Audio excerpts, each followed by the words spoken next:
أعوذ بالله من الشيطان الرجيم. بسم الله الرحمن الرحيم.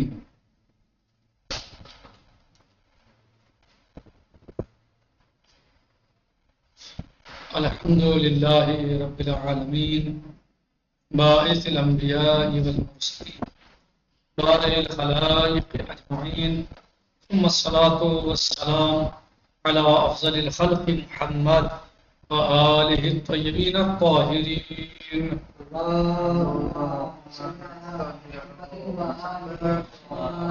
وعجل فرجهم. ہمارا درس اور گفتگو بحث امامت میں قرآن اور امامت کے ذیل میں جاری و ساری ہے. تو اس بحث کا کتاب اصول عقائد کے اعتبار سے 5واں درس ہے. قرآن اور امامت کے عنوان سے درس ہے، اس کے بارے میں ہم نے گزشتہ درس میں گفتگو کی ہے کہ عظیم آسمانی کتاب قرآن مجید تمام چیزوں کی طرح مسئلہ امامت میں بھی بہترین رہنما ہے. قرآن مجید نے مسئلہ امامت کا مختلف ابعاد اور پہلوؤں سے تجزیہ کیا ہے. ان میں سے ایک یہ تھا جو ہم نے بیان کیا گزشتہ درس میں کہ قرآن کریم بتاتا ہے کہ امامت خدا کی طرف سے. اس میں ہم نے یعنی صاحب کتاب استاد ایت اللہ العظمہ شیخ مکارم شیرازی حفظہ اللہ جو ہے وہ انہوں نے اس آیت شریفہ کو پیش کیا ہے جو قرآن مجید کی سورہ مبارکہ بقرہ کی آیت 124 ہے. جو سورہ مبارکہ بقرہ کی آیت نمبر 124 ہے. اس میں مولا عز و جل ارشاد فرماتا ہے بسم اللہ الرحمن الرحیم وَإِذِ ابْتَلَىٰ إِبْرَاهِيمَ رَبُّهُ بِكَلِمَاتٍ فَأَتَمَّهُنَّ قَالَ إِنِّي جَاعِلٌ لِلنَّاسِ إِمَامًا. اور وہ وقت یاد رکھو جو ابراہیم کو ان کے رب نے چند کلمات سے آزمایا. وَإِذِ ابْتَلَىٰ إِبْرَاهِيمَ رَبُّهُ، ان کے رب نے جب ابراہیم علیہ السلام کو کیا آزمایا چند کلمات کے ذریعے، اور انہوں نے ان کو پورا کر دکھایا. ارشاد ہوا میں تمہیں لوگوں کا کیا فاطمہن قال انی جاعل للناس اماما. کیا فرمایا اللہ عز و جل نے کہ میں تمہیں لوگوں کا امام بنانے والا. تو یہ اس آیت کے ذیل میں گزشتہ ہم نے یہ ہے وہ درس پڑھا. اور اب دوسرا جو بعد ہے وہ ہے مثلا یہ دوسرا جو پہلو ہے وہ آیے بلغ ہے. آیے بلغ نمبر 2 آیے بلغ کیوں نازل ہوئی. آیے بلغ کیوں نازل ہوئی دوسرا بہت کیا ہے اس میں ذکر کیا کہ آیے بلغ کیوں نازل ہوئی. آیے بلغ جو سورہ مبارکہ مائدہ کی آیت نمبر 67 ہے. اس میں اللہ عز و جل اس طرح ارشاد فرماتا ہے بسم اللہ الرحمن الرحیم یا ایھا الرسول بلغ ما انزل الیک من ربک وان لم تفعل فما بلغت رسالته والله یعصمک من الناس ان اللہ لا یهدی القوم الکافرین. اے رسول جو کچھ آپ کے پروردگار کی طرف سے آپ پر نازل کیا گیا ہے اسے پہنچا دیجیے، اور اگر آپ نے ایسا نہ کیا تو گویا آپ نے اللہ کا پیغام نہیں پہنچایا اور اللہ آپ کو لوگوں کے شر سے محفوظ رکھے گا. یعنی اللہ کا وعدہ ہے کہ آپ اسلام کو اس پیغام کو پہنچائیے. یہ اللہ کا وعدہ ہے کہ اللہ آپ کو لوگوں کے شر سے محفوظ رکھے گا. یعنی لگتا ہے کہ مثلا اس آیت کے انداز سے کہ اللہ کے رسول کو یہ یعنی خدشہ تھا، یہ علم تھا مثلا کہ جب یہ آپ صلی اللہ علیہ وسلم اس پیغام کو پہنچائیں گے تو لوگ جو ہیں آپ کو ایذا پہنچائیں گے، آپ کو پریشان کریں گے، آپ کو تکلیف دیں گے، آپ کو مشکل میں ڈالیں گے، آپ کی عداوت میں زیادتی کر دیں گے، زیادہ عداوت کو زیادہ کر دیں گے اور آپ کو کیا کریں گے پریشان کریں گے. تو اللہ عز و جل نے کیا کہا واللہ یعصمک من الناس. میرے رسول آپ گھبرائیے نہیں، واللہ یعصمک من الناس، آپ یہ پیغام پہنچائیے اور اللہ آپ کو لوگوں کے شر سے محفوظ رکھے گا. اللہ آپ کو لوگوں کے شر سے بچائے گا. بے شک اللہ کافروں کی رہنمائی نہیں کرتا. اللہ کافروں کی رہنمائی نہیں کرتا. اس آیت کے انداز تخاطب سے واضح ہوتا ہے کہ پیغمبر صلی اللہ علیہ وسلم کے دوش مبارک پر یہ ایک سنگین ذمہ داری تھی، بھاری ذمہ داری، وزنی ذمہ داری تھی. یہ آیت کے تیور آپ دیکھ رہے ہیں. بسم اللہ الرحمن الرحیم. یا ایھا الرسول بلغ ما انزل الیک من ربک وان لم تفعل فما بلغت رسالته. رسول پہنچا دو اس پیغام کو جو آپ کی رب کی طرف سے آپ کے اوپر آ چکا ہے. ہاں، آپ کا رب آپ کے اوپر نازل کر چکا ہے. اور اگر آپ نے یہ پیغام نہ پہنچایا تو کیا ہوگا؟ گویا آپ نے رسالت کا کوئی کام انجام نہیں دیا. یعنی آیت کے تیور بتا رہے ہیں کہ عظیم ذمہ داری تھی. یعنی آپ اللہ عز و جل آپ صلی اللہ علیہ وسلم سے فرما رہا ہے کہ آپ یہ پیغام پہنچا دیجئے. اگر یہ نہیں پہنچایا تو گویا آپ نے کچھ نہیں پہنچایا، جبکہ پورا دن تو اس سے پہلے آ چکا تھا. ولایت کے جو پیغام پہنچایا جا رہا ہے. صحیح. لیکن اللہ عز و جل کیا فرماتا ہے کہ اگر آپ نے یہ نہ پہنچایا تو گویا کچھ نہیں. تو گویا آپ کی جوش مبارک پر بڑی ذمہ داری تھی اور آپ ہر طرف سے پریشانی میں گھرے ہوئے تھے. یہ پیغام ایسا تھا کہ جس کی وجہ سے ممکن تھا آپ کو عوام کے بعد گروہوں کی طرف سے مخالفت کا سامنا کرنا پڑے. جیسے میں نے آپ کو بتایا بھی کہ آیت کے تیور اس طرح بتا رہے ہیں. صحیح. یہی وجہ تھی کہ آیہ مجیدہ میں نہ صرف آپ کو اس خاص حکم کے پہنچانے کی تاکید کی گئی بلکہ ممکنہ خطرات اور پریشانیوں سے بھی یا پریشانی کے مقابلے میں بھی اطمینان دلایا گیا کہ میرے رسول آپ ڈریے نہیں، گھبرائیے نہیں، آپ پریشان نہ ہوں. آپ کو لوگ ایذا پہنچانا چاہیں گے لیکن ہم آپ کی حفاظت کریں گے، ان اشرار کے، ان شریروں کے شر سے ہم آپ کو بچائیں گے. واللہ یعصمک من الناس. ٹھیک. یہ بات مسلمہ طور پر قبول شدہ ہے کہ اس اہم مسئلے کا توحید و شرک یا یہود و منافقین جیسے دشمنوں کے خلاف جہاد سے کوئی رابطہ نہ تھا، کیونکہ سورہ مائدہ کے نزول کے وقت تک یہ مسائل مکمل طور پر حل ہو چکے تھے. توحید کا، شرک کا، دوسرا سب مسائل حل ہو گئے تھے. سورہ توحید نازل ہو چکا. بار بار اللہ نے وحدانیت کا مسئلہ کیا قرآن کریم میں دیا، تو یہ سب مسائل حل ہو چکے تھے. اس کے علاوہ اسلام کے عام اور معمولی احکامات کی تبلیغ کے سلسلے میں بھی کوئی زحمت یا پریشانی باقی نہیں تھی. جو اسلام شریعت مقدس اسلامیہ کے عام قوانین تھے ان میں بھی کوئی نہیں تھی، کوئی پریشانی نہیں تھی. جبکہ آیت میں ایسا حکم تھا کہ جو رسالت کے ہم وزن اور ہم پلہ، جبکہ آیت میں کیسا حکم تھا؟ ایسا حکم تھا جو وزنی تھا اور رسالت کے ہم وزن اور ہم پلہ تھا کہ اگر یہ حکم نہ پہنچایا جاتا تو گویا رسالت کا حق ہی ادا نہ کیا جاتا. وَإِن لَمْ تَفْعَلْ فَمَا بَلَّغْتَ رِسَالَتَهُ. میرے رسول اگر آپ نے یہ نہ پہنچایا تو گویا آپ نے رسالت کا کوئی کام انجام ہی نہیں دیا، آپ نے رسالت پہنچائی نہیں ہے. تو گویا کیا ہوا؟ گویا یہ کام جو ہے ہم پر اللہ ہے رسالت کے.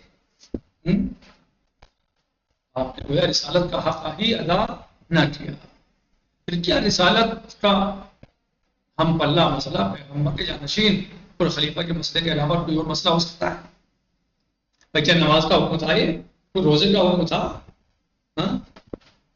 حج کا حکم، زکات سب آ چکے پہلے. زکات کا حکم پہلے آ چکا، سب پہنچ چکے. نماز کے احکام، روزے کے احکام، حج کے سب آ چکے. پھر کون سا مسئلہ تھا؟ مسئلہ ضرور کوئی ایسا اہم مسئلہ تھا جو رسالت کے عمل تھا. تو کیا کوئی خلافت کے علاوہ کوئی اور مسئلہ ایسا اہم ہو سکتا ہے جو رسالت کے ہم پلہ ہو جائے؟ کیا رسالت کا ہم پلہ مسئلہ پیغمبر کے جانشین اور خلیفہ کے مسئلے کے علاوہ کوئی اور مسئلہ ہو سکتا ہے؟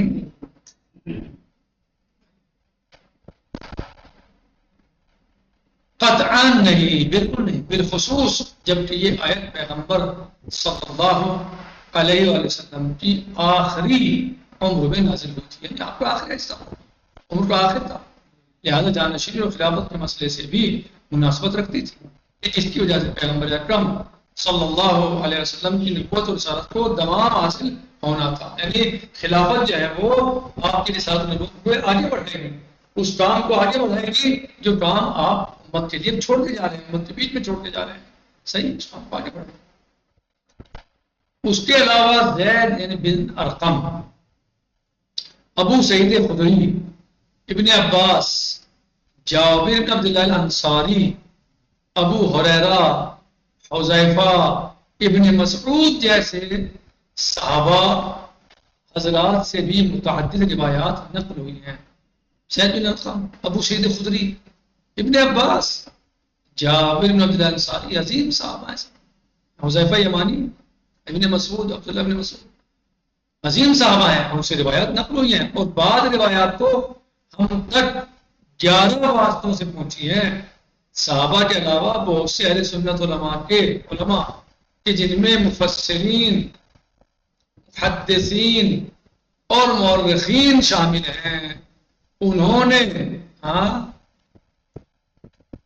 نے نقل کیا ہے کہ مذکورہ آیت حضرت علی علیہ السلام اور غدیر کے تاریخی واقعے کے بارے میں نازل ہوئی ہے۔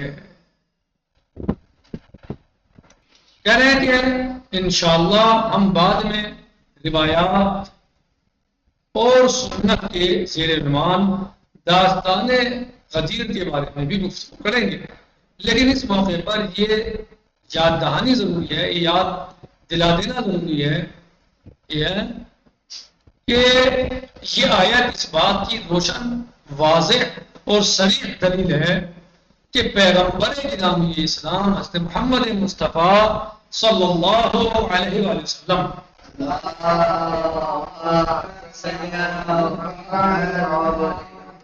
کا یہ فرض تھا کہ وہ اپنی عمر کے آخری حج اور آخری دور میں حضرت امیر المومنین قائد المحجلین یعصوب الدین صراط اللہ المستقیم حضرت علی علیہ السلام کو باقاعدہ طور پر جانشین منصوب کریں۔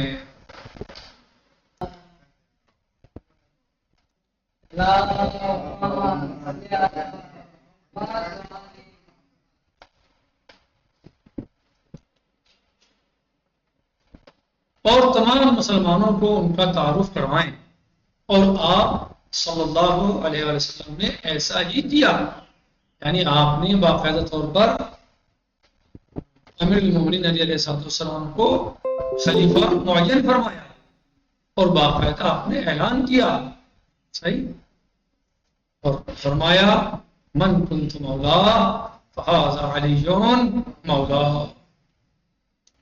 فرمایا کہ میں جس کا میں مولا ہوں، من کنت مولا جس کا میں مولا ہوں، یا جس کا میں مولا ہوں، فہذا علی مولا، علی بھی اس کا مولا اور حاکم ہے۔ تو لہذا آیت شریفہ کا یہ انداز اور یہ تیور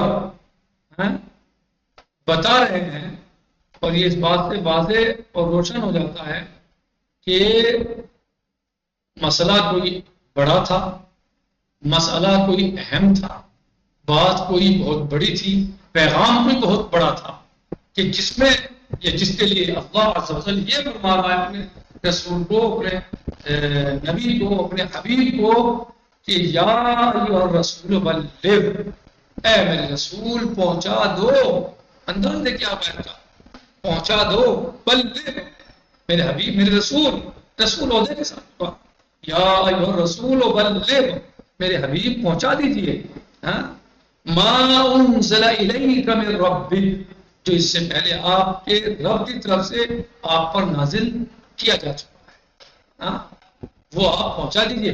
وَإِن لَّمْ تَفْعَلْ، اور اب دیکھیے آگے، آیت کے تیور دیکھیے، آیت کا انداز دیکھیے، انداز بیان دیکھیے، وَإِن لَّمْ تَفْعَلْ، اور میرے رسول اگر آپ نے یہ نہ کیا، یہ نہ پہنچایا، کیا نہ پہنچایا، مَا أُنزِلَ إِلَيْكَ مِن رَّبِّكَ، جو آپ کے رب نے آپ تک بھیجا ہے، پہنچایا، نازل کیا، اگر آپ نے یہ نہ پہنچایا امت تک، لوگوں تک، فَمَا بَلَّغْتَ رِسَالَتَهُ، تو کوئی آپ نے رسالت کا کوئی کام انجام ہی نہیں دیا، حق کے رسالت ہی ادا نہیں ہوا۔ وَاللَّهُ يَعْصِمُكَ مِنَ النَّاسِ، اگر آپ ڈر رہے ہیں، صحیح، آپ کو خدشہ ہے کہ لوگ آپ کو ایسا پہنچائیں گے، وَاللَّهُ يَعْصِمُكَ، اللہ عبادت کرتا ہے، آپ کو لوگوں شر سے محفوظ رکھے گا، صحیح ہے، کیونکہ یہ پیغام ایک عام پیغام نہیں ہے، لوگ آپ کی مخالفت کریں گے اور وہ ہوئی بھی، حتیٰ اسی میدان میں ہو گئی. کہاں؟ میدان غدیر میں ہی ہو گئی. جیسے اعلان ہوا آیت شریفہ مثلا بہت سارے مفسرین اس بیان کرتے ہیں. بسم اللہ الرحمن الرحیم سأل سائل بعذاب واقع ليس للكافرين ليس له دافع من الله ذي المعارج. سأل سائل، ایک سوال کرنے والے نے، مانگنے والے نے مانگا کیا؟ عذاب. سأل سائل بعذاب واقع، کیا کس نے مانگا؟ یہ اسی نے مانگا. ہو سکتا ہے انشاءاللہ آگے جا کے بیان ہو جو واقع غدیر میں کس نے مانگا تھا کہ جس نے مولا کائنات سے ولایت کا اعلان سنا، جب اللہ کے رسول صلی اللہ علیہ وسلم نے من کنت مولا فہذا المولا کہہ دیا اور فرما دیا اور لوگوں کو بتا دیا کہ جس کا میں مولا ہوں اس کی علی مولا ہے، اور لوگوں سے کہا کہ آپ جو ہے سب علی علیہ السلام کی بیعت کرو. تو اس کے بعد جو ہے حارث بن نعمان فہری آ گیا اور اس نے فوراً جو ہے اعتراض کیا اور جو ہے وہ کہا کہ اگر اللہ کے رسول ہے یا پیغام آپ کی طرف سے ہے صحیح، اور جو ہے پیغام اللہ کی طرف سے، اگر یہ پیغام اللہ کی طرف سے ہے تو میرے اوپر عذاب ہے. یہ پیغام ہے اللہ کے رسول یہ آپ کی طرف سے ہے یا اللہ کی طرف سے ہے؟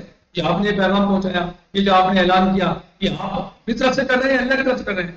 اور اگر آپ اللہ کی طرف سے کر رہے ہیں تو میرے اوپر ابھی عذاب ہے.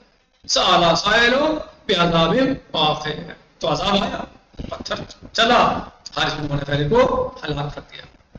وہ ہلاک ہو گئے.